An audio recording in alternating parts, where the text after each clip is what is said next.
My name is Dmitry Volkov, and I am a hockey equipment manager who survived the first 72 hours of the zombie outbreak. 3 days ago, I was preparing gear for a road game in Philadelphia. Now I am trapped in a hotel with infected humans, trying to break down my door while the city burns around me. My precision with equipment and methodical survival skills are the only things keeping me alive as civilization collapses. Before we start the video, let us know what country you are tuning in from in the comment section below. Perhaps we will make a story there. Let's begin. My name is Dmitry Volkov, and I am a hockey equipment manager who survived the first 72 hours of the zombie outbreak. 3 days ago, I was preparing gear for a road game in Philadelphia. Now I'm trapped in a hotel with infected humans trying to break down my door while the city burns around me. My precision with equipment and methodical survival skills are the only things keeping me alive as civilization collapses. Let me tell you how this all started, because understanding the beginning might help you survive what could be coming to your city next. 3 days ago on October 15th, I thought my biggest concern was making sure 30 Detroit Red Wings players had properly sharpened skates for our game against the Philadelphia Flyers. I had been the team's equipment manager for 8 years, and in that time I developed what some people called an obsession with detail. Every piece of gear had to be perfect. Every blade sharpened to exact specifications, every helmet fitted precisely. The players used to joke that I treated their equipment better than they treated their own bodies. I always told them that attention to detail separates champions from casualties. I had no idea how literal that statement would become. Looking back now, every habit I developed, every methodical process I perfected, every piece of knowledge I gained about protective equipment and precision tools was preparing me for something far beyond hockey. It was preparing me to survive the end of the world as we knew it. The morning of October 15th started like every other road game morning for the past 8 years. I woke up at 6:30 in my room on the 8th floor of the Holiday Inn on Broad Street in downtown Philadelphia. This was the same hotel we always stayed at when we played the Flyers. I knew the layout by heart, knew which elevators were fastest, knew that the ice machine on the 6th floor always worked better than the ones on other floors. These details seemed meaningless then, but they would become crucial to my survival. My pre-game routine was always the same. Check my phone for any overnight messages from coaches or players, review my equipment checklist 3 times, pack my tools in the exact same order every single time, precision blade sharpening stones in the left compartment, skate fitting tools in the middle, helmet adjustment equipment on the right. I carried the same black equipment bag that I had used since my 2nd year with the team. It was worn and practical, with reinforced corners and extra pockets I had added over the years. The team always made fun of my methodical approach to everything. They called me the most organized person they had ever met. Some of them joked that I could probably survive anything as long as I had my tools and a plan. They had no idea they were right. 8 years of being responsible for every piece of gear that kept players safe on the ice was about to become training for keeping people safe in a world where safety no longer existed. That morning, I was double-checking my blade, sharpening equipment when I heard the first sirens. Philadelphia always had sirens, so I did not think much of it initially. But these were different. They were constant, coming from multiple directions, and they had an urgency that made me pause in my packing. I walked over to the window of my 8th floor room and pulled back the curtains to look down at Broad Street. What I saw made me stop everything I was doing. There was smoke rising from at least 6 different locations across the city. Not the thin smoke from a single building fire, but thick black columns that suggested major destruction. Cars were abandoned in the middle of the street, some with their doors still hanging open as if people had left them in a hurry. I could see people running, not jogging like morning commuters, but running with the desperate speed of people fleeing from something terrifying. My first instinct was to check my phone for news, but the cell towers seemed to be overwhelmed. I could barely get a signal, and when I did manage to connect to the internet, the news websites were either not loading or showing conflicting reports about some kind of emergency in multiple cities. The local Philadelphia news had a banner that simply said, "Stay indoors," with no explanation. I tried calling my family back in Detroit. My mother, who had immigrated with me from Russia when I was 12, always worried when I traveled with the team. She would want to know I was safe if something was happening in Philadelphia. but the call would not go through. I tried the team's front office, thinking they might have more information about what was happening and whether we should leave the city. No connection. I tried calling some of the players, but their phones went straight to voicemail. The hotel's emergency broadcast system crackled to life around 7 o'clock in the morning. The automated voice was calm, but the message was terrifying. All hotel guests are advised to remain in their rooms until further notice. Do not drink tap water. Do not leave the building. Avoid contact with other individuals showing signs of illness. Military assistance is en route to the downtown area. Do not drink tap water. That phrase stuck with me because in my 8 years of traveling with a professional hockey team, I had never heard any kind of emergency warning about water safety in a major American city. Whatever was happening was serious enough that the basic infrastructure we all took for granted was compromised. I spent the next hour trying to piece together information from my hotel room. The television had emergency broadcasts on every channel, but they were mostly telling people to stay calm and stay indoors.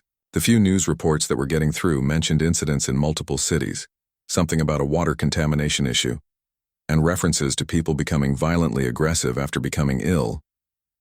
Around 8 o'clock, I heard the first scream from somewhere in the hotel. Not a shout or a loud conversation, but a genuine scream of terror. It came from below, probably from the lobby area. My instinct was to go investigate, but the emergency broadcast had specifically told everyone to stay in their rooms. I had always been the type of person who followed procedures and protocols. In hockey, following the rules and systems kept everyone safe and successful, but the screaming continued, and it was joined by other sounds that I had never heard human beings make before. Wet guttural noises that sounded more like animals feeding than people talking. These sounds were coming from multiple locations in the hotel now, not just the lobby. They were spreading upward through the building. I made a decision that probably saved my life. Instead of staying in my hotel room as instructed, I grabbed my equipment bag. This was pure instinct. In 8 years of traveling with the team, my equipment bag had been my security blanket. It contained everything I needed to solve problems, fix gear, and handle unexpected situations. I had no idea why I thought it would help in this situation, but I could not leave my room without it. I also grabbed the small radio I always brought on road trips. It was an old habit from my early days with the team when I used it to coordinate with arena staff during games. I slipped it into my jacket pocket along with my hotel key card and the energy bars I always packed for long game days. Opening my hotel room door was one of the hardest things I had ever done. Every instinct told me to stay barricaded inside, but the sounds from below were getting worse, and I was starting to hear similar noises from the upper floors as well. Whatever was happening in this hotel was spreading, and being trapped in a single room with no escape route seemed more dangerous than investigating what was going on. The 8th floor hallway was empty, but there were signs that something was wrong. Room service trays were scattered on the floor. Some of the room doors were standing open, which was unusual for a hotel full of guests. I could hear sounds coming from some of the open rooms, but they were not the sounds of normal human activity. I made my way toward the stairwell as quietly as possible. My equipment bag was heavier than usual because I had packed extra tools for this road trip. We were going to be away from our home facilities for 4 days, so I had brought backup equipment for everything. That extra weight felt reassuring as I carried it down the hallway. The stairwell door was propped open, which was a fire code violation that I noticed immediately. In 8 years of staying in hotels, I had never seen a stairwell door propped open. Someone or something had either broken it or was using it frequently enough that they did not want it to close. I started down the stairs toward the lobby, moving as quietly as possible. The sounds were getting louder with each floor I descended. The wet feeding noises were mixed with moaning that did not sound like any illness I had ever heard. There were also sounds of destruction, like furniture being overturned and glass breaking. By the time I reached the 7th floor landing, I could hear something climbing the stairs below me, not walking down or up like a normal person, but climbing with an irregular rhythm that suggested someone who was injured or not in control of their movements. But they were moving fast, faster than someone who was seriously injured should be able to move. I stopped on the 7th floor landing and pressed myself against the wall, trying to see down the stairwell without being seen. What I saw changed everything I thought I knew about the world. A woman in a blood-stained hotel uniform was climbing up the stairs toward me. Her name tag was still visible and read, Susan, Guest Services. I had seen her at the front desk when I checked in 2 days earlier. She had been polite and professional, helping me with directions to the arena and restaurant recommendations. The person climbing the stairs still looked like Susan, but everything about her was wrong. Her movements were jerky and uncoordinated, but she was moving with a determination that seemed to have nothing to do with conscious thought. Her clothes were torn and soaked with blood, but she did not seem to be in pain. Most disturbing of all were her eyes. They were cloudy white, completely empty of any recognition or humanity. Susan was not alone. I could hear more of them in the stairwell below her, all climbing upward with the same jerky but relentless movement. Whatever had happened to Susan had happened to other people in the hotel as well, and they were all moving in the same direction. They were all coming upward, toward the floors where guests were trapped in their rooms. I realized that staying in my hotel room would have been a death trap. These things, whatever they were systematically moving through the building. The emergency broadcast telling everyone to stay in their rooms was either outdated information or it was wrong. From the beginning, I backed away from the stairwell as quietly as possible and started looking for somewhere else to go. The 7th floor had the same layout as my 8th floor, but I noticed something I had not seen before. At the end of the hallway, there was a service door marked Equipment Storage, Authorized Personnel Only. In 8 years of staying in hotels, I had learned that service areas often had better security and sometimes had separate exits or stairwells. The door was locked, but I had learned a few things about hotel locks during my years of travel. More importantly, I had tools in my equipment bag that were designed for precision work. The same small tools I used for adjusting helmet fittings, and skate hardware could be adapted for other purposes when necessary. It took me about 2 minutes to get the door open, which felt like 2 hours with the sounds of those things getting closer in the stairwell. The room behind the door was exactly what I had hoped for. It was a storage area for housekeeping supplies and maintenance equipment with concrete walls and a heavy metal door that I could secure from the inside. More importantly, it had a small window that looked out over the city and a separate ventilation system that did not connect to the main hotel air system. If the contamination was spreading through water or air, this room might be safer than the guest areas. I pulled my equipment bag into the storage room and immediately started barricading the door. The room had metal shelving units that I could move in front of the entrance, and I used some of the maintenance tools I found to create additional security. My years of working in arenas had taught me a lot about building temporary structures and securing spaces quickly.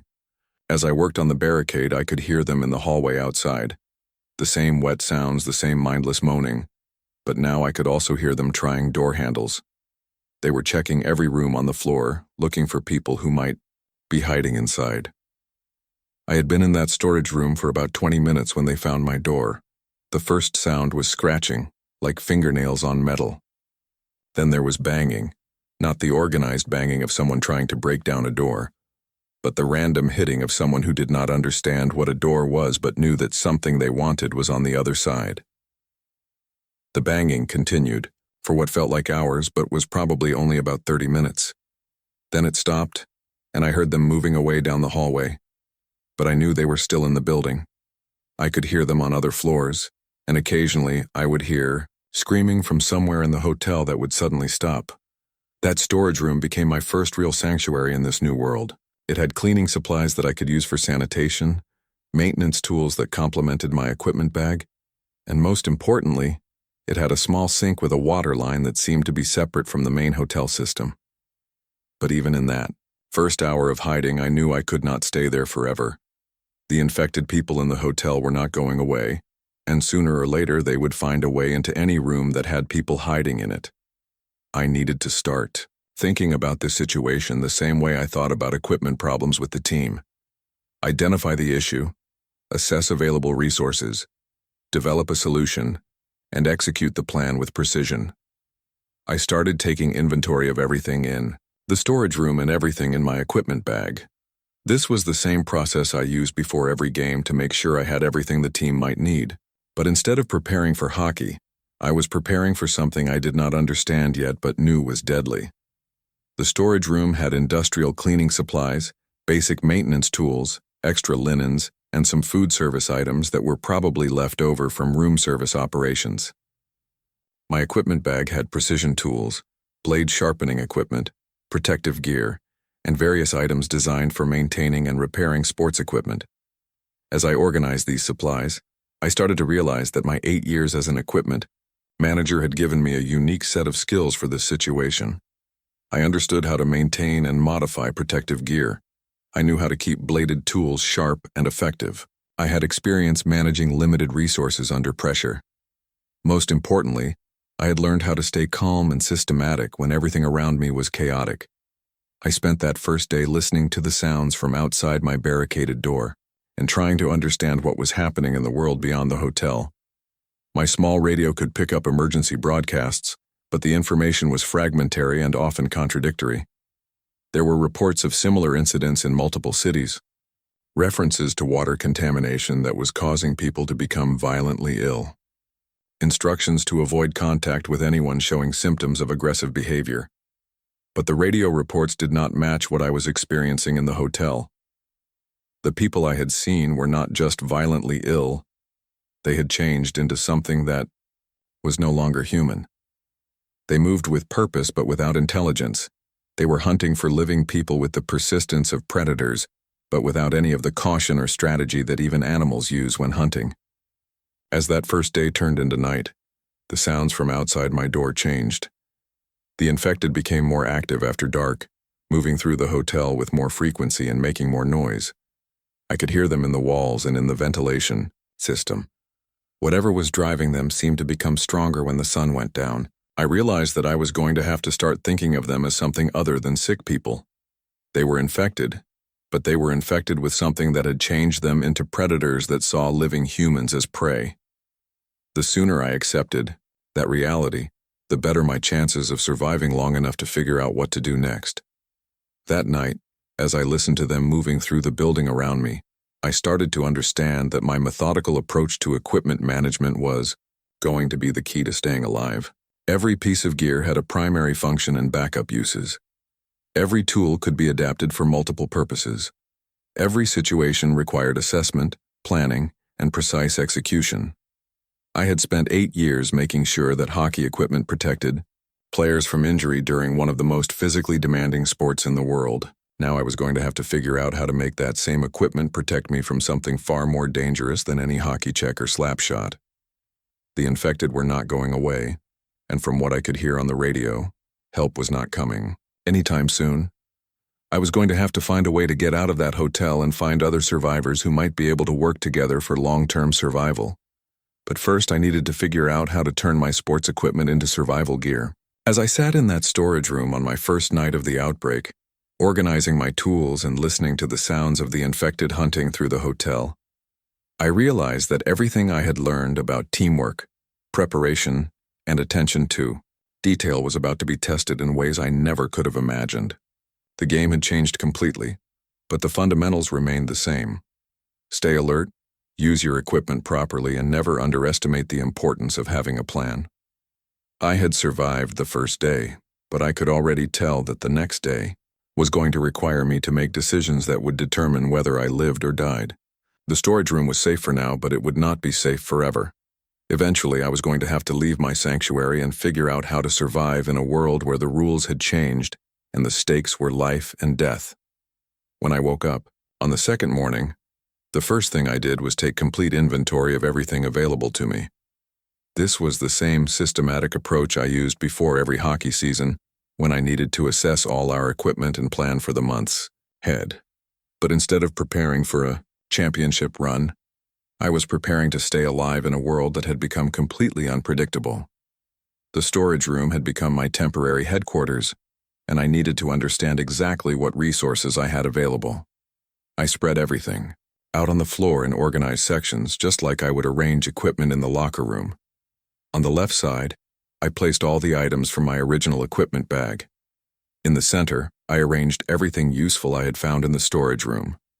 On the right side, I started a pile of items that I could potentially modify or combine for new purposes. My equipment bag contained precision blade sharpening stones, skate-fitting tools, helmet adjustment equipment, protective padding samples, measuring devices, and a complete set of small hand tools designed for sports equipment maintenance. Every piece of equipment has a primary function and backup uses. In hockey, those backup uses might help you win a game. In this situation, they might save your life. The storage room had given me access to industrial cleaning supplies, basic maintenance tools, extra linens that could be used for padding or bandages, and some food service items including several cases of energy bars and bottled water that had been stored there for room service operations. More importantly, it had sturdy metal shelving that could be disassembled and turned into defensive barriers or weapons. I spent the morning of the second day working on my first real equipment modifications. I started with hockey sticks because I understood their construction and balance better than any other piece of sports equipment.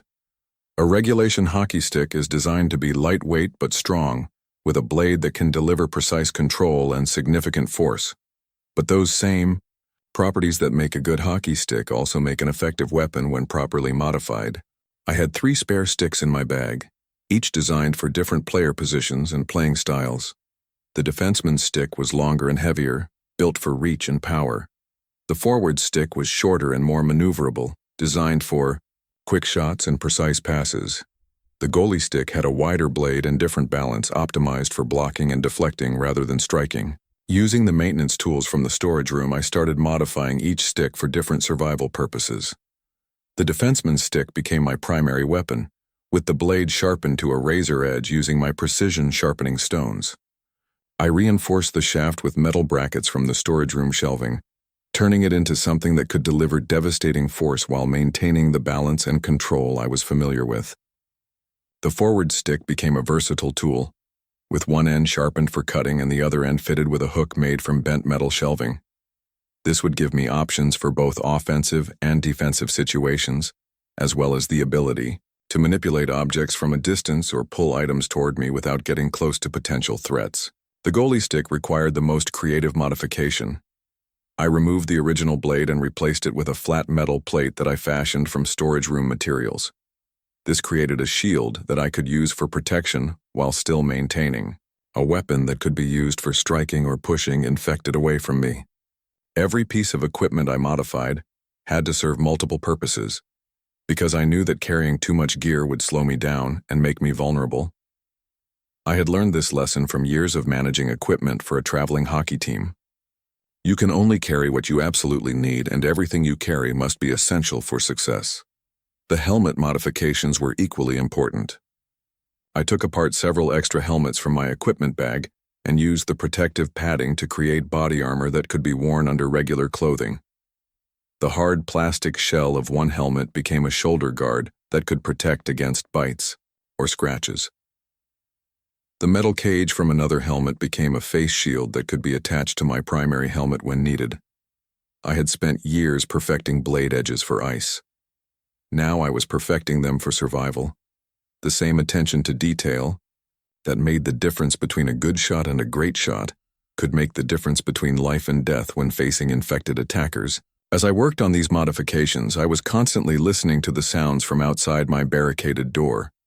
The infected had established patterns of movement through the hotel, and understanding these patterns was crucial for planning any future actions.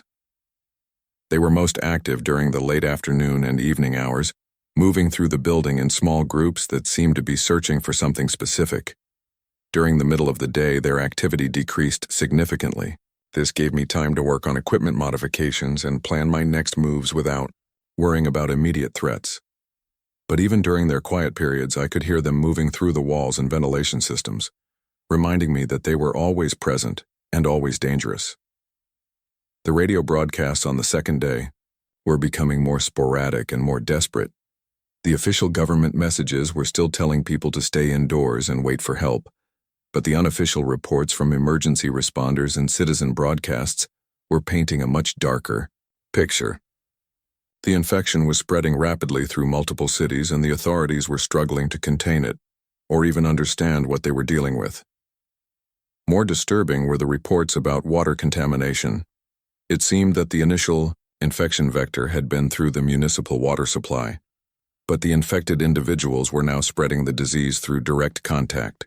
Anyone who was bitten or scratched by an infected person would become infected themselves within a matter of hours. This information changed my entire approach to the situation. I had been thinking about the infected as sick people who might recover or could potentially be helped. But if they were actively spreading the infection to others, they had become a threat that could not be negotiated with or avoided indefinitely. Every encounter with an infected individual was potentially fatal, not just because of immediate physical danger, but because of the risk of becoming infected myself. I started thinking about protective equipment in entirely new ways. Hockey gear is designed to protect players from impact injuries, cuts, and bruises. But it is not designed to protect against biological contamination. I needed to modify my protective equipment to create barriers that would prevent any infected blood or saliva from reaching my skin. Using the cleaning supplies from the storage room, I created a system for sanitizing my equipment after any potential exposure. I also developed procedures for putting on and removing protective gear that would minimize the risk of contaminating myself during the process. These procedures were based on the same systematic approach I used for managing equipment during games, but adapted for a completely different kind of danger. The water situation was becoming critical. The bottled water I had found in the storage room would not last indefinitely, and I could not trust any water from the hotel's plumbing system. I needed to find alternative sources of clean water, or I needed to find a way to purify potentially contaminated water safely. I remembered that the ice machine on the 6th floor had always worked well, and ice that had been frozen before the contamination might still be safe to use. But getting to the 6th floor would require leaving my secure storage room and moving through areas of the hotel that might be occupied by infected individuals. This was my first major tactical decision of the outbreak. I could stay in the storage room and eventually run out of water, or I could risk exposure to gather more supplies. The decision required the same kind of risk assessment that I used when making equipment choices for players. What was the probability of success? What were the potential consequences of failure? And what was the cost of not taking action at all? I spent the afternoon of the second day planning a supply run to the 6th floor ice machine. This required understanding the layout of the hotel, identifying the safest route, planning for contingencies if I encountered infected individuals, and preparing equipment that would give me the best chance of success. The route planning was similar to scouting an opposing team before a game. I needed to understand their patterns, identify their weaknesses, and develop a strategy that would give me the best chance of achieving my objective without being detected or overwhelmed. From my observations, the infected were most active in the main hallways and stairwells, but they seemed to have difficulty with doors that were closed or locked. They also appeared to be attracted to sound and movement, but they did not seem to have much memory or ability to plan ahead. This meant that I could potentially move through the hotel if I was careful about timing and noise. I decided to make the supply run during the mid-afternoon when their activity was at its lowest point. I would take only essential equipment, moving as quietly as possible, and I would have multiple backup plans in case the primary route was blocked or compromised. The equipment selection for this mission was critical. I needed to carry enough gear to defend myself if necessary, but not so much that I would be slowed down or make noise while moving. I chose the modified defenseman's stick as my primary weapon, the lightweight forward stick as a backup, and my improvised helmet with face protection. For carrying supplies, I emptied my equipment bag and lined it with plastic from the storage room, cleaning supplies. This would allow me to carry ice back to the storage room without contaminating the rest of my gear. I also prepared a backup bag from storage room materials in case I found more supplies than I could carry in a single trip. The preparation for this supply run took most of the afternoon, but I knew that proper preparation was the difference between success and failure. I had learned this lesson from thousands of hours of preparing equipment for hockey games. The time spent in preparation is never wasted if it increases your chances of success. As evening approached, I could hear the infected becoming more active again. Their movement patterns were consistent with what I had observed the previous day, but there seemed to be more of them now. Either additional people in the hotel were becoming infected, or infected individuals from outside the building were finding ways to get inside. This was troubling, because it suggested that the hotel was not going to remain a safe refuge indefinitely. If the infected population was growing and they were actively searching for living people, it was only a matter of time before they found ways to breach any defensive positions. I realized that I needed to start thinking beyond just surviving, day to day. I needed to develop a longer-term strategy that would allow me to escape from the hotel and find other survivors who might be able to work together for mutual protection. But first, I needed to secure enough supplies to survive long enough to execute such a plan. The supply run would be my first real test of whether my equipment modifications were effective and whether I could move through infected areas without being detected or overwhelmed. It would also be my first time leaving the security of the storage room since I had first barricaded myself inside. I spent the evening of the second day doing final preparations for the supply run and listening to the latest radio broadcasts. The news was getting worse. Reports were coming in from major cities across the country about similar outbreaks. The government was declaring martial law in affected areas, but it was unclear whether they had any effective response to the situation. More concerning were the reports from survivors who had managed to get radio access. They were describing scenarios where infected individuals were working together in groups, showing more organization than the mindless behavior that had been reported initially. If this was true, it meant that the infected were not just individual threats but could potentially coordinate attacks against survivors. I also heard reports about survivors who had managed to escape from infected areas by working together in small groups. These groups were sharing resources, coordinating their movements and providing mutual protection against infected attacks. This gave me hope that there might be other people in the hotel or the surrounding area who were also trying to survive and might be willing to work together. But it also meant that I needed to be prepared to encounter other survivors who might not be trustworthy. In a desperate situation, people can make decisions that they would never consider under normal circumstances. I needed to be ready to defend myself against other survivors as well as against infected individuals. The radio broadcasts also provided some useful information about the behavior and capabilities of the infected. They seemed to be most active. During darkness, they were attracted to noise and movement, and they could be temporarily confused or distracted by loud sounds or bright lights. This information would be useful for planning my movement through the hotel and for developing defensive strategies. As I prepared for sleep on my second night in the storage room, I reviewed my plans for the supply run and made final adjustments to my equipment. I had learned from years of equipment management that the best plans are flexible enough to adapt to changing circumstances, but detailed enough to provide clear guidance when quick decisions are required. I also spent time thinking about what I would do if the supply run was successful and I managed to secure additional resources. The storage room was safe for now, but it was not a long-term solution. I needed to start looking for other survivors and developing a plan for getting out of the hotel and finding a more secure location. The infected were not going away, and from everything I was hearing on the radio, the situation was only going to get worse before it got better.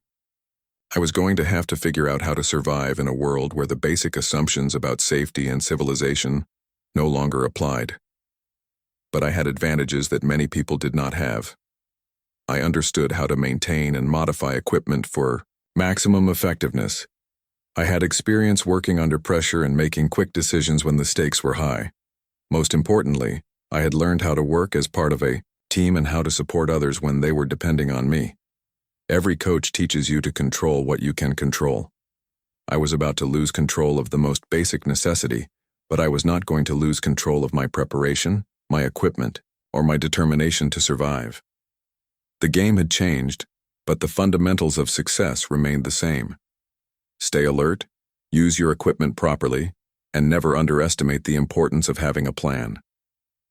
The supply run would be my first real test of whether I could adapt my skills to this new environment. If I could successfully navigate through infected areas and return with essential supplies, it would prove that my approach to survival was sound and that I had a realistic chance of staying alive long enough to find other survivors and develop a longer-term plan. As I settled in for my second night in the storage room, I could hear the infected moving through the hotel around me. Their activity was increasing, and I could tell that they were becoming more systematic in their search patterns. Time was running out for staying hidden, and tomorrow would require me to take the first step toward a more active approach to survival. The third morning began with a discovery that changed everything about my survival strategy. I woke up around dawn and immediately checked my water supply, which had become part of my daily routine. What I found made my stomach drop. The bottled water I had been rationing from the storage room supplies was nearly gone, and worse, when I turned on the small sink in the storage room to check the separate water line I had been using, nothing came out. I tried the faucet several times, thinking it might be an air bubble or temporary pressure issue, but there was no water at all. The separate line that I had thought was clean was either contaminated or had been shut off entirely. This meant that my safe haven in the storage room had just become a death trap. Without access to clean water, I would be dead within days, regardless of how well I could defend against the infected. Every coach teaches you to control what you can control. I was about to lose control of the most basic necessity for human survival, but I was not going to lose control of my response to this crisis. I had planned for contingencies, and now it was time to execute those plans whether I felt ready or not. The water crisis forced me to accelerate my timeline for leaving the storage room. I had been planning to make supply runs while maintaining the storage room as my base of operations. Now I realized that I needed to find either a new secure location with access to clean water, or I needed to find other survivors who had solved the water problem and were willing to work together. I spent the morning conducting what I called a final equipment check. This was the same process I used before playoff games when there was no room for error and every piece of equipment had to perform perfectly. I tested each of my modified weapons to make sure they were balanced and functional. I checked all of my protective gear to ensure it would provide maximum protection without restricting my movement. I organized my supplies so that everything essential could be carried efficiently. The modified defenseman's stick had become my primary weapon, and I spent extra time making sure the blade was sharpened to perfection and the reinforced shaft was secure. The balance felt right in my hands, similar to the familiar weight of equipment I had worked with for 8 years.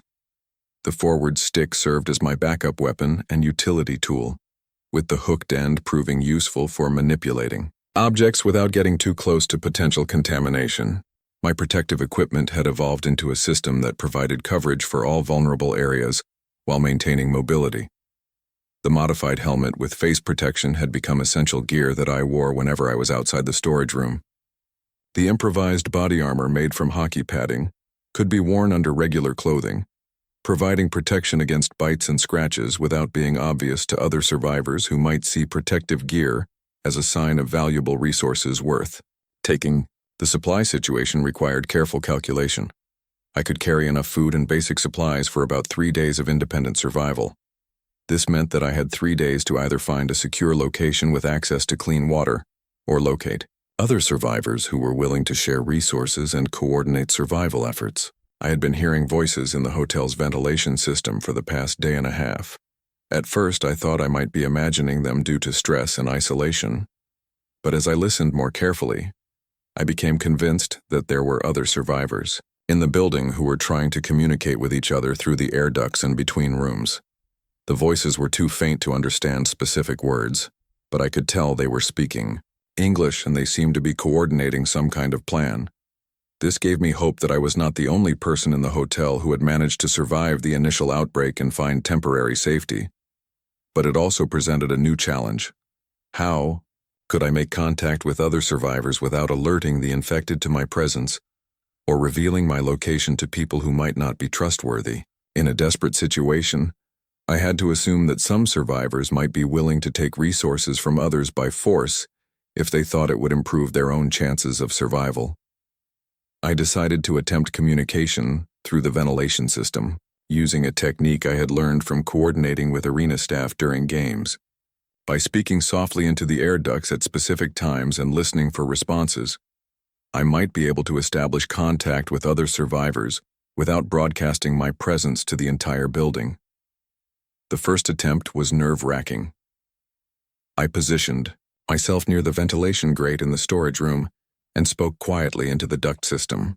"This is Dimitri in the 7th floor storage room. I am looking for other survivors who want to work together.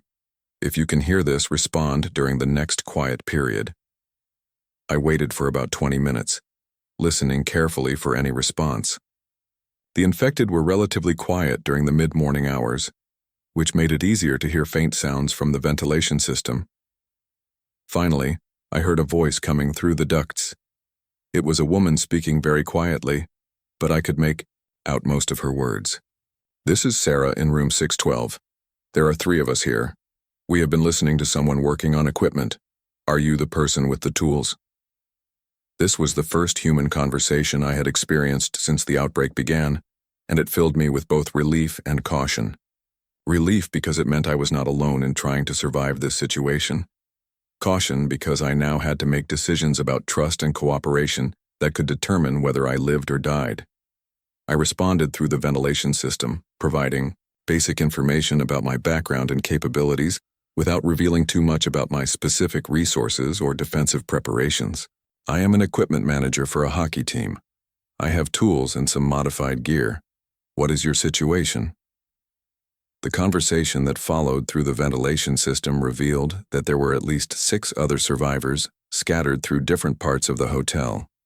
Sarah's group in room 612 included herself, an older man named Frank who had been attending a business conference, and a teenage girl named Michelle whose family had been staying at the hotel for a wedding that would never happen. There was also a man named Carlos who was barricaded in a maintenance room on the 4th floor. He had been working as hotel security when the outbreak began and had access to keys for many areas of the building. Most importantly, he knew the location of emergency supplies and alternate routes through the hotel that might not be heavily patrolled by infected individuals. The final survivor was a woman named Dr. Patricia Wong, who was trapped in a conference room on the 3rd floor. She was a medical researcher who had been attending the same business conference as Frank, and she had valuable knowledge about infectious diseases that might help us understand what we were dealing with and how to protect ourselves more effectively. Learning about these other survivors gave me hope, but it also meant that I now had to think about group survival rather than just individual survival.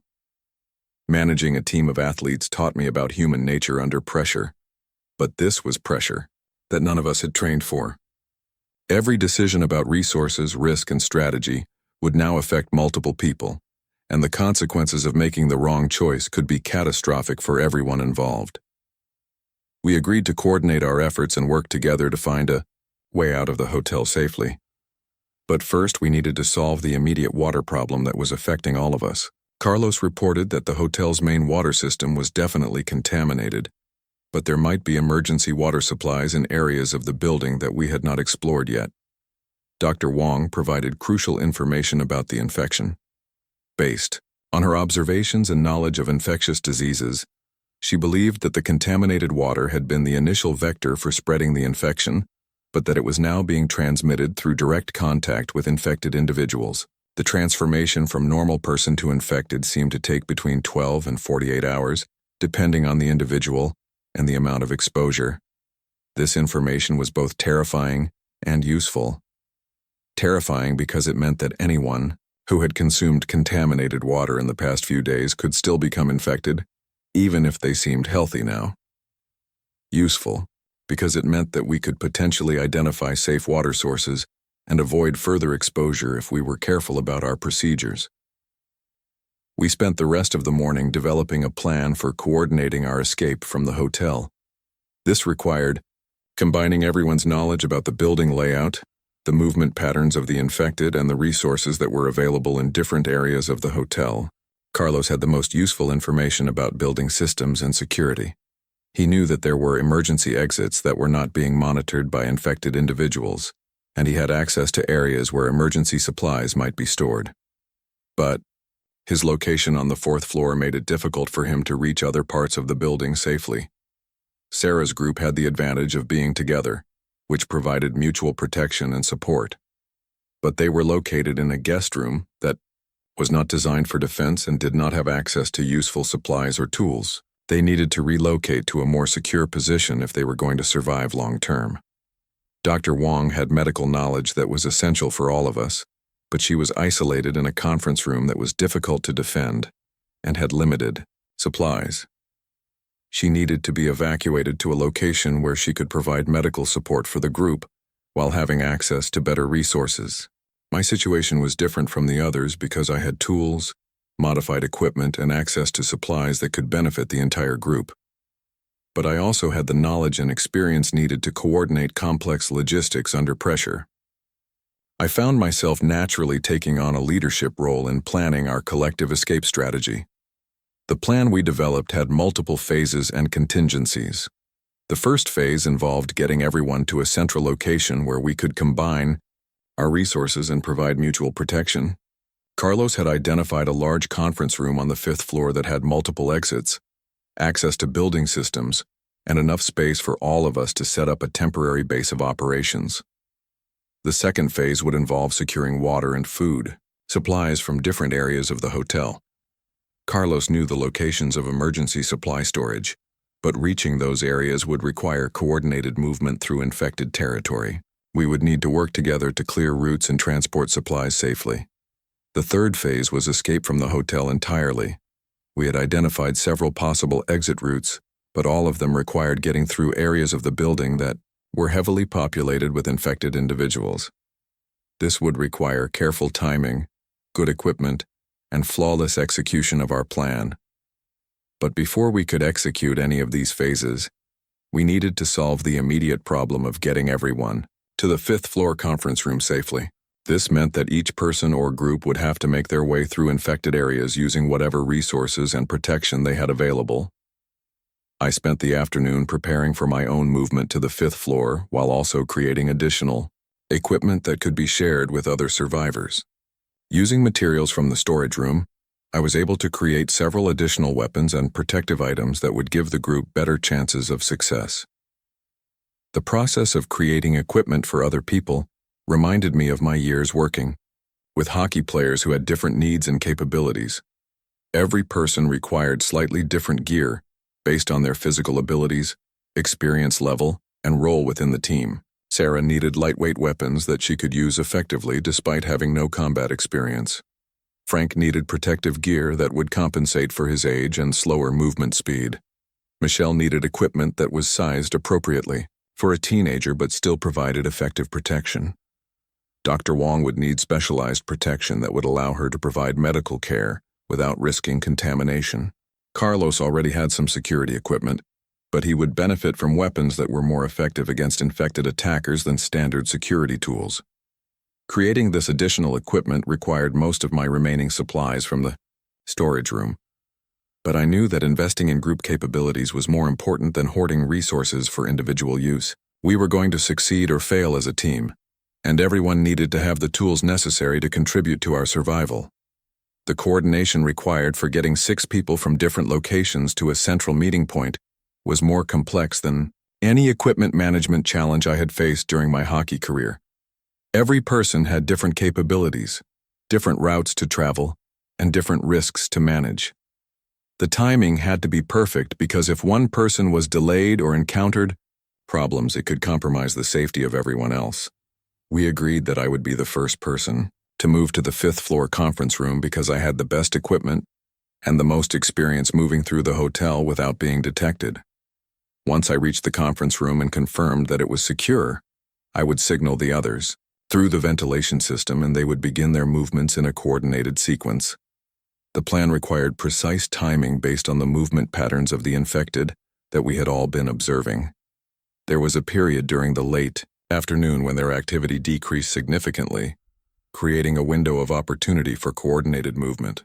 But this window was brief, and if anyone missed their timing, they would have to wait until the next day to attempt the movement. As evening approached, I made final preparations for leaving the storage room that had been my sanctuary for the past 2 days. I packed only essential equipment, focusing on items that would be useful for group survival rather than individual protection. The modified weapons, protective gear, and tools that I had created would now be put to their first real test in a coordinated survival operation. I also prepared supplies that could be left behind for any other survivors who might find the storage room after we were gone. This included basic tools, some remaining food supplies, and written instructions about what we had learned regarding safe movement through the hotel and protection against infected individuals. The psychological challenge of leaving my secure location was more difficult than I had expected. The storage room had become familiar and safe, a place where I could control my environment and minimize risks. Now I was voluntarily leaving that security to venture into unknown dangers for the benefit of people I had never met in person. But I knew from years of team management that individual success meant nothing if the team failed. We were going to survive this situation together, or we were not going to survive at all. The skills I had developed for supporting other people's success were now going to be tested in the most extreme circumstances possible. I spent the final hour before my departure reviewing the route to the 5th floor conference room and mentally rehearsing the movements I would need to make. This was the same visualization process I used before important games, imagining every possible scenario and preparing responses to potential complications. The route required me to move through 2 floors of the hotel, navigate past several areas where infected individuals had been observed, and locate a conference room that I had never seen before. I would be carrying modified weapons and protective gear that had never been tested in actual combat situations. Most challenging of all, I would be doing this with the knowledge that 5 other people were depending on my success. If I failed to reach the conference room safely, or if I was unable to secure it for the group, everyone else would be trapped in their individual locations with dwindling supplies and no coordinated plan for escape. As the appointed time approached, I made my final check of equipment and supplies. The modified defenseman's stick felt solid and well balanced in my hands. The protective gear was secure and would not restrict my movement. The backup weapons and tools were organized for quick access if needed. I took one last look around the storage room that had kept me alive for the past 2 days. It had served its purpose, but now it was time to move forward with a plan that would either get us all to safety or get us all killed. There was no middle ground in our current situation, and hesitation would be more dangerous than action. We had a plan, we had equipment, and we had each other. What we did not have was any guarantee that we would survive the next few hours. But I had learned from 8 years of professional hockey that you cannot win if you do not play, and playing requires taking calculated risks when the stakes are highest. The game had changed completely, but the fundamentals remained the same. Preparation, teamwork, and execution under pressure would determine whether we succeeded or failed. It was time to find out whether my approach to survival would work when everything depended on getting it right the first time. The moment I opened the storage room door and stepped into the hotel hallway, I knew that everything I had prepared for was about to be tested in ways I could never have imagined. The silence in the corridor was more terrifying than any sound the infected had made over the past 2 days. It was the kind of silence that meant predators were nearby, waiting and listening for any sign of prey. I moved through the 7th floor hallway with the modified defenseman's stick in my hands, every step calculated and deliberate. The protective helmet with face shield felt heavier than it had during my practice sessions in the storage room, but I knew that weight was the price of protection. My improvised body armor made from hockey padding was restricting my movement slightly, but it would be worthless if I did not have the discipline to wear it when I needed it most. The hotel layout that I had memorized over years of staying in this building was now my roadmap to survival. I knew that the main stairwell would be the most dangerous route because it was where the infected had been most active. But Carlos had told us about a service stairwell near the housekeeping areas that might be less populated with infected individuals.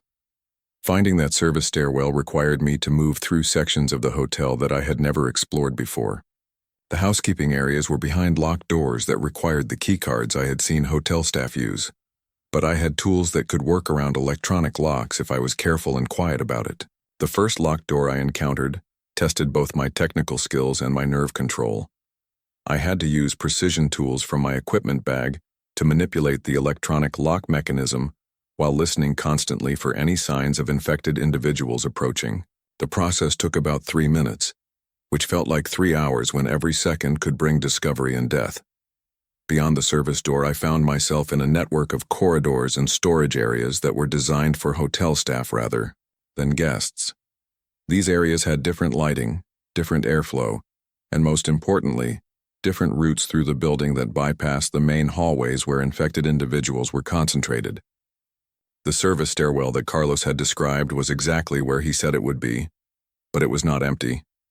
As I approached the stairwell door, I could hear movement on the stairs below. Not the chaotic scrambling of infected individuals, but the deliberate footsteps of someone trying to move quietly through the building. I had to make a split-second decision about whether this was another survivor trying to reach our meeting point, or whether it was an infected individual who had learned to move more strategically than the others we had observed. The timing was wrong for it to be one of our group members, but it was possible that someone else had survived the initial outbreak and was trying to escape from the hotel. I positioned myself near the stairwell door with my weapon ready, but not in an obviously threatening position. If this was another survivor, I did not want to appear as a threat that they would need to defend against. If it was something more dangerous, I needed to be ready to react immediately. The footsteps were getting closer, and I could tell that whoever was climbing the stairs was trying to be quiet, but was not experienced at moving stealthily. They were making small mistakes in foot placement and timing that suggested someone who was scared and desperate rather than someone who was hunting. When the stairwell door opened, I found myself facing a man in his 30s wearing a torn business suit and carrying what looked like a leg from a broken chair as a weapon. He was covered in blood, but he was moving under his own power, and his eyes were clear and focused. Most importantly, he reacted to seeing me with surprise and caution rather than immediate aggression. "Are you Dmitri?" he asked in a whisper that was barely audible. "Carlos sent me to find you. There has been a change of plans." This was not one of the survivors I had been coordinating with through the ventilation system, but he knew my name, and he knew about Carlos. This meant that our communication through the air ducts had been overheard by someone else, or that Carlos had encountered this person and decided to trust him with information about our group. "Who are you, and what happened to the original plan?" I responded, keeping my weapon ready but not pointing it directly at him. "My name is James. I was trapped in the parking garage when this started. I made it into the building about an hour ago and found Carlos. He said the 5th floor conference room plan is compromised. There are too many infected on that floor now. He wants everyone to meet in the basement mechanical room instead." This information changed everything about my immediate plans, but it also raised questions about whether this person was trustworthy and whether the message was accurate. In a survival situation, misinformation could be as deadly as infected attackers. I had to verify what he was telling me without compromising my own safety or the safety of the other survivors. "How do I know Carlos actually sent you?" I asked. "Tell me something that only someone who talked to Carlos would know." James looked around nervously before responding. "He said you are the equipment guy with the hockey gear. He said you have been modifying weapons and that you know how to organize people under pressure. He also said that Dr. Wong thinks the infection has a 12 to 48-hour incubation period." This information was accurate and specific enough that James had definitely been in contact with Carlos recently. But it also meant that our communication security had been compromised, and there might be other people who knew about our plans and resources. "Why is the 5th floor compromised?" I asked. "What changed since we made the original plan?" "Carlos tried to scout the route to the conference room about an hour ago. He said there are infected individuals positioned at both stairwells that lead to the 5th floor, and they are not moving around randomly like before. They seem to be guarding those areas specifically." This was disturbing news because it suggested that the infected were developing more sophisticated behavior patterns than we had observed initially. If they were actually guarding strategic locations rather than just wandering aimlessly, it meant that they posed a much greater threat to any coordinated movement through the building. "Where is the basement mechanical room and how do we get there safely?" I asked. James explained that the mechanical room was accessible through the service areas of the hotel, using routes that bypassed the main guest floors entirely. Carlos had the keys needed to access these areas, and he was already working to clear the route and secure the meeting location. But getting everyone to the basement would require each person to navigate through unfamiliar service corridors using directions that were more complex than the original plan. Some of our group members might not have the equipment or skills needed to move through these areas safely. I had to make another critical decision about whether to follow this new plan or to stick with the original strategy that we had all agreed upon. Both options involved significant risks, but the new plan was based on more recent information about infected behavior and building conditions. "Tell me exactly how to get to the mechanical room," I said, "and then go back to Carlos and tell him that I will bring the others there one at a time. We need to coordinate this carefully or someone is going to get lost or killed." James provided detailed directions to the basement mechanical room using service corridors and maintenance, areas that I had never seen before. The route was more complex than the original plan, but it avoided the areas where infected individuals were concentrated. After James left to return to Carlos, I had to communicate the plan change to the other survivors through the ventilation system. This was more complicated than our previous communications because I needed to provide detailed directions and coordinate timing for multiple people moving through unfamiliar areas. The communication process took almost an hour, with each survivor confirming that they understood their route and their timing. Dr. Wong was particularly concerned about the complexity of the new plan because she did not have the tools or weapons that the rest of us had available. Sarah's group was worried about keeping Michelle safe during a longer and more dangerous movement through the building. I realized that the new plan would require me to take a much more active role in helping other survivors reach the meeting point safely. Instead of everyone moving independently, I would need to escort each person or group through the service corridors to make sure they did not get lost or encounter unexpected dangers. This meant that I would be making multiple trips through infected areas, increasing my exposure to risk with each journey. But it also meant that I could use my experience and equipment to improve everyone else's chances of survival. I decided to start with Dr. Wong because her medical knowledge was essential for the group, and because she was the most vulnerable person traveling alone. Her location on the 3rd floor meant that I would have to navigate through more of the building to reach her, but it would also test the new route thoroughly before trying to move the larger groups. The journey from the 7th floor to the 3rd floor using service corridors was like navigating through a completely different building. The service areas had their own layout, their own lighting, and their own potential dangers. Some areas were completely dark, requiring me to use a small flashlight that I hoped would not attract infected individuals. Other areas had mechanical equipment that created noise and vibration, which could either mask the sound of my movement or alert infected individuals to my presence. I had to constantly balance the need for speed against the need for stealth, knowing that making the wrong choice could be fatal. When I finally reached the area near the 3rd floor conference room where Dr. Wong was trapped, I discovered that the situation was more complicated than any of us had realized. The conference room was surrounded by infected individuals who seemed to be attracted to something inside the room. They were not actively trying to break down the door, but they were positioned around the room in a way that made it impossible for Dr. Wong to leave safely. It was almost as if they were waiting for something, though I could not determine what that might be. I had to develop a new strategy for getting Dr. Wong out of the conference room without alerting the infected individuals to my presence or leading them back toward the mechanical room where the rest of the group would be gathering. The solution required using my modified equipment in ways I had not anticipated.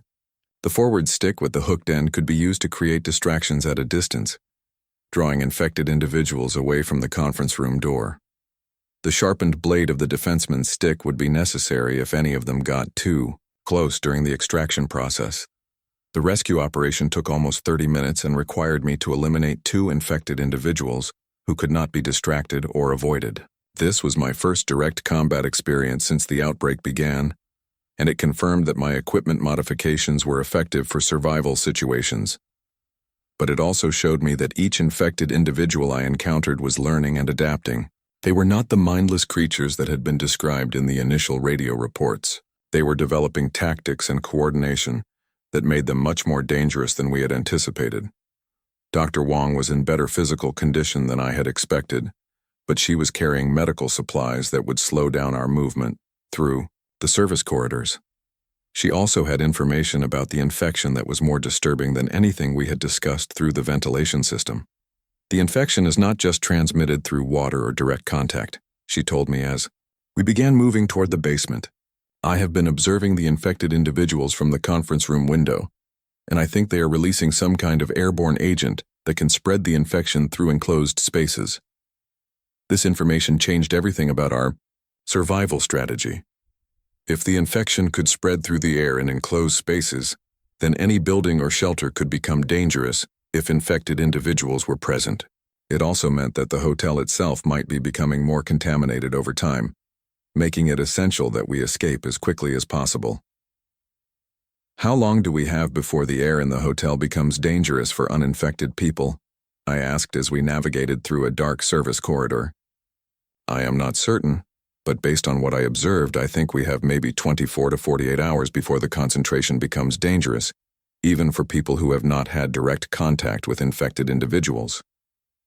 This created a new urgency for our group coordination and escape planning. We could not afford to spend days in the basement mechanical room developing a perfect plan.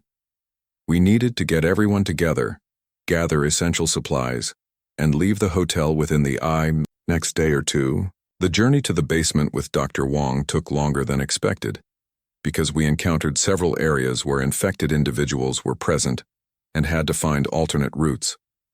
By the time we reached the mechanical room, I was exhausted and Dr. Wong was struggling to keep up despite her determination to reach safety.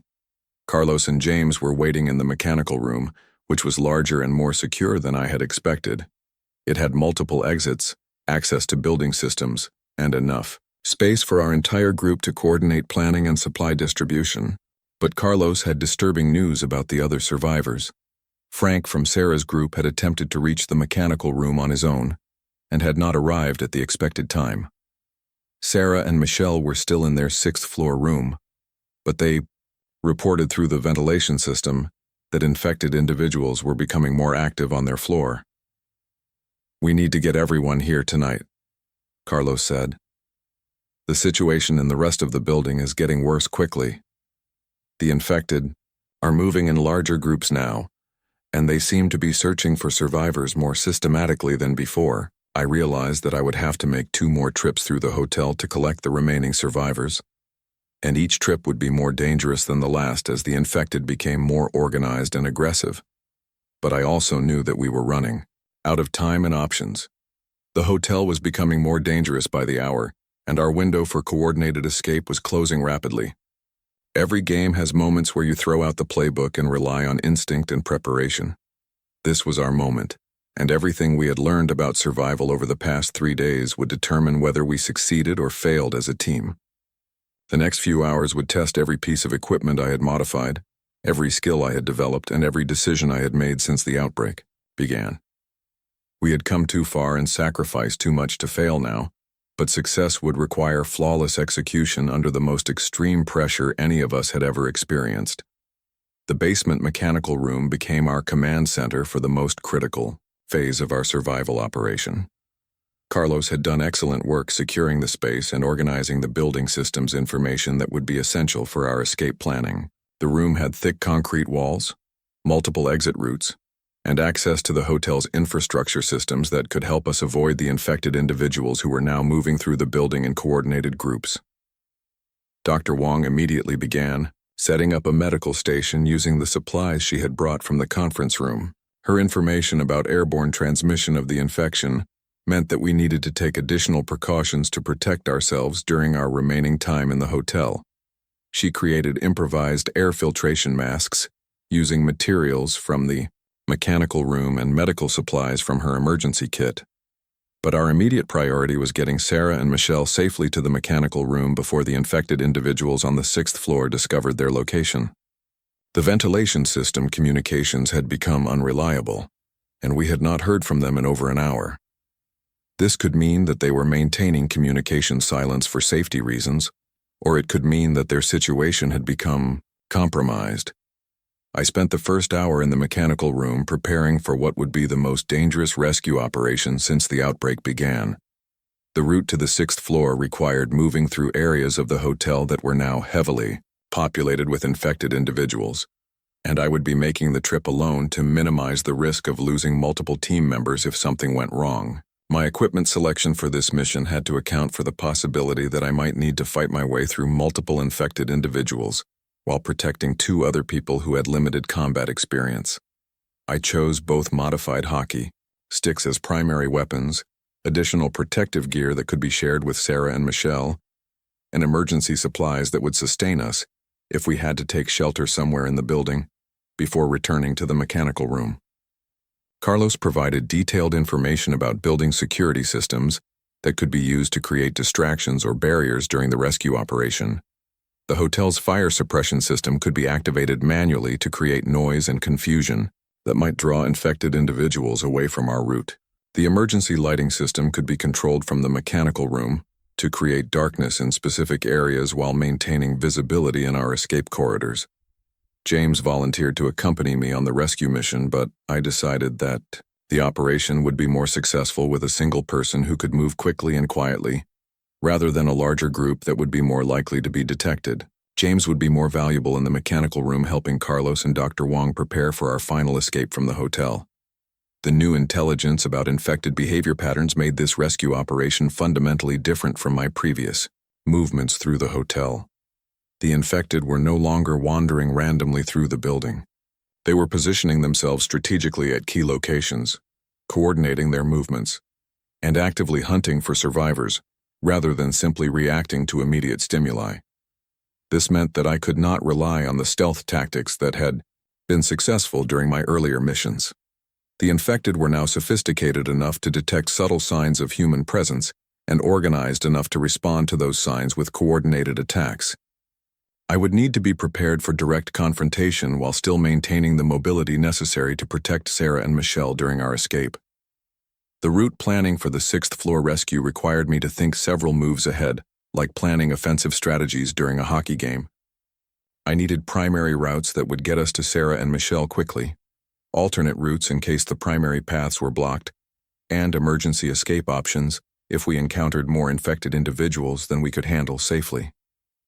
Carlos had identified a service elevator that was still functional and could be accessed from the mechanical room.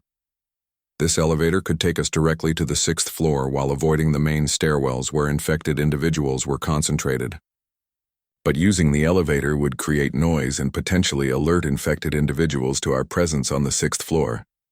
The alternative was to use the service corridors and stairwells that I had already navigated, but these routes were becoming more dangerous as the infected individuals learned to patrol them more systematically. Either option involved significant risks, but the elevator offered the advantage of speed and the element of surprise. I decided to use the service elevator for the upward journey to the 6th floor, accepting the risk of detection in exchange for the tactical advantage of reaching Sarah and Michelle before the infected individuals could organize a response to our presence.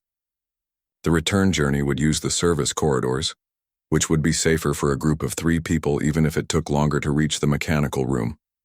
Before beginning the rescue operation, I used the ventilation system to attempt contact with Sarah and Michelle one final time. The response was faint and filled with static, but I could make out enough words to understand that they were still alive and still in room 612. They reported that infected individuals were moving through the 6th floor hallways, but that their room door was still secure. The service elevator was located in a section of the basement that I had not explored before. Carlos led me through a maze of mechanical equipment and storage areas to reach the elevator access panel. The elevator car was old and industrial, designed for moving hotel maintenance equipment rather than passengers, but it was large enough to accommodate 3 people and strong enough to reach the 6th floor safely. Operating the elevator required Carlos to override the hotel's security systems and manually control the car from the mechanical room.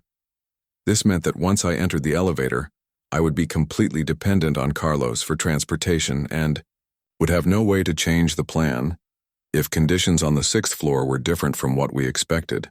The elevator ride to the 6th floor was the longest 2 minutes of my life. I was enclosed in a small metal box, moving through a building filled with infected individuals who were actively hunting for survivors. If Carlos made any mistakes with the building systems, or if the infected individuals had learned to use the elevators themselves, I could be trapped with no escape route and no way to call for help. When the elevator doors opened on the 6th floor, I found myself in a service corridor that was darker and quieter than I had expected. This was either a good sign that meant the infected individuals had moved to other areas of the building, or it was a bad sign that meant they were positioned strategically and waiting for survivors to reveal themselves. The route from the service Elevator to room 612 required me to move through two main hallways and past several areas where infected individuals had been observed during our earlier reconnaissance.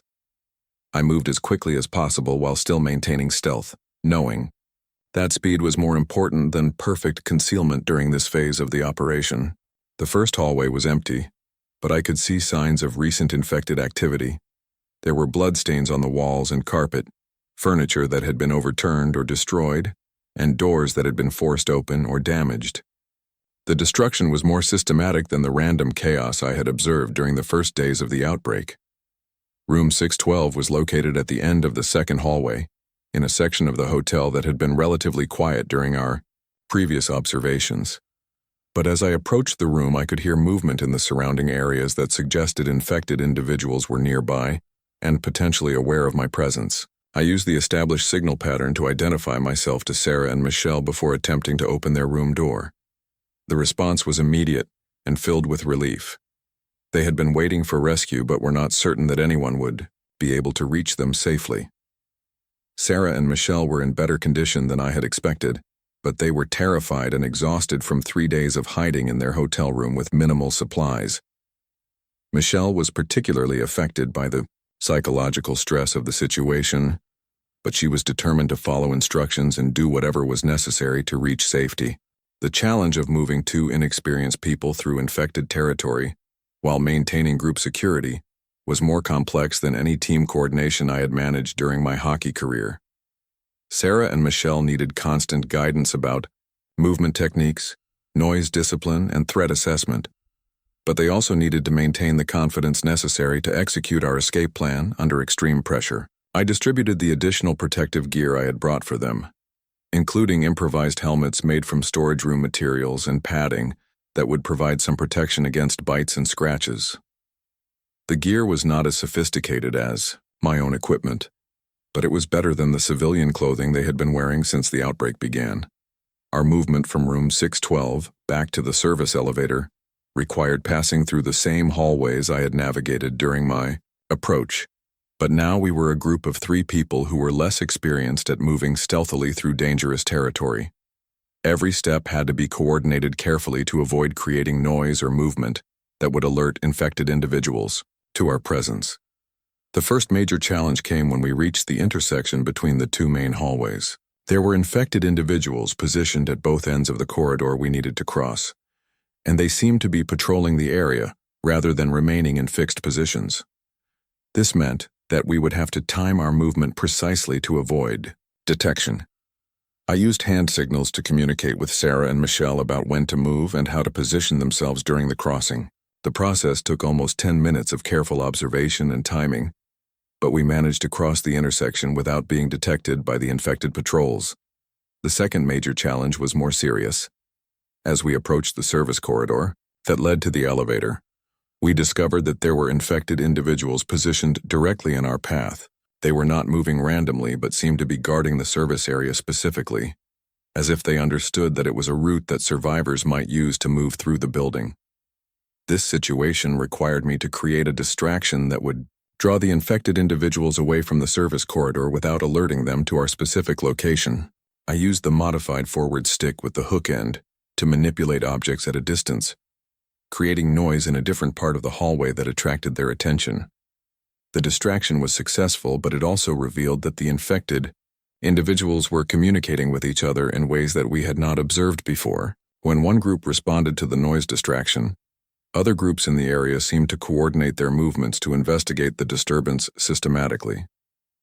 We had a brief window of opportunity to reach the service elevator while the infected individuals were investigating the distraction, but once we entered the elevator, we would be committed to the escape route and would have no ability to adapt our plan if conditions in the basement had changed during our absence.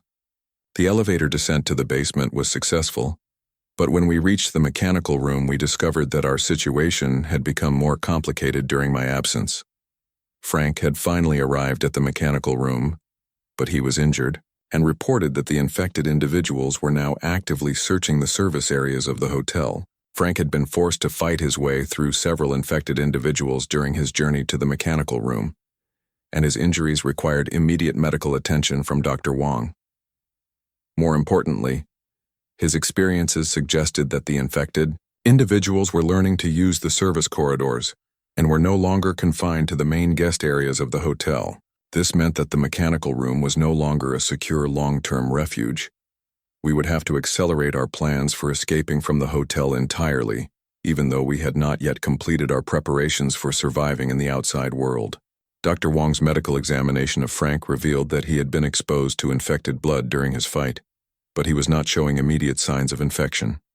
Based on her research, the infection had a variable incubation period, and it was possible that he could remain uninfected if we could get him proper medical treatment within the next 24 hours.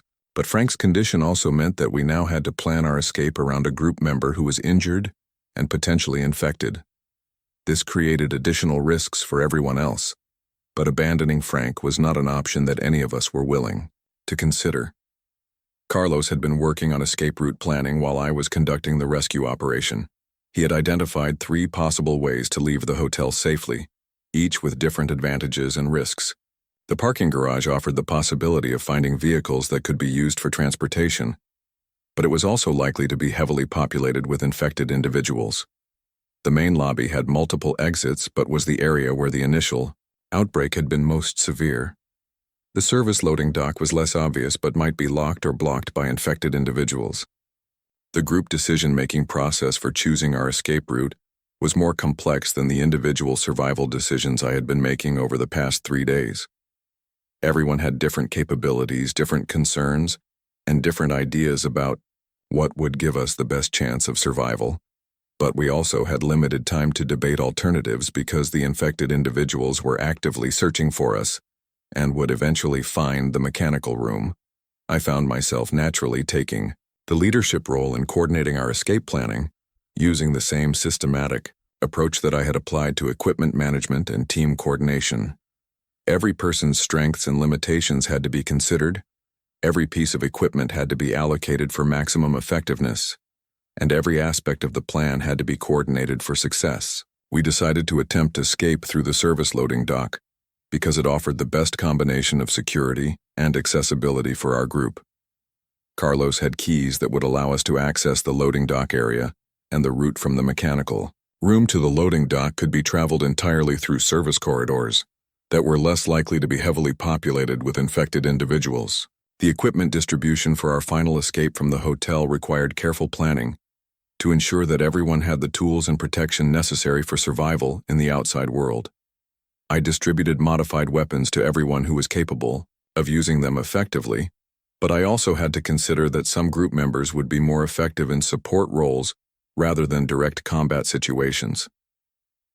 Dr. Wong received medical supplies and protective equipment that would allow her to provide healthcare for the group during our journey to find a secure location. Sarah and Michelle received lightweight weapons and additional protective gear, but they were also assigned to stay close to the more experienced fighters during any dangerous encounters.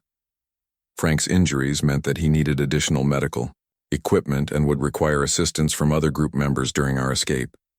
Carlos had security experience and building knowledge that made him valuable for navigation and tactical planning.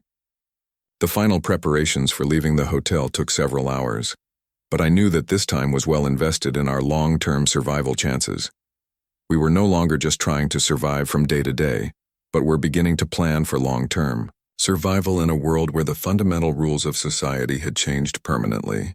The psychological transformation from hiding in individual rooms to working together as a coordinated survival team had been gradual but profound. Each person had developed skills and capabilities that they had never possessed before the outbreak, and our collective capabilities were greater than the sum of our individual abilities. As we prepared for our escape from the hotel, I realized that the systematic approach to equipment management and team coordination that I had learned during my hockey career had become the foundation for surviving in this new world. The attention to detail that had once seemed obsessive was now essential for staying alive. The ability to work under pressure and support other people's success had become the key to group survival. The first 72 hours of the zombie outbreak had taught me that survival was not just about individual skills or equipment, but about the ability to adapt to changing circumstances and work effectively with other people who were facing the same challenges. The game had changed completely. But the fundamentals of teamwork, preparation, and execution under pressure remained the same. We were about to leave the relative safety of the hotel and venture into a world where we did not know what dangers were waiting for us.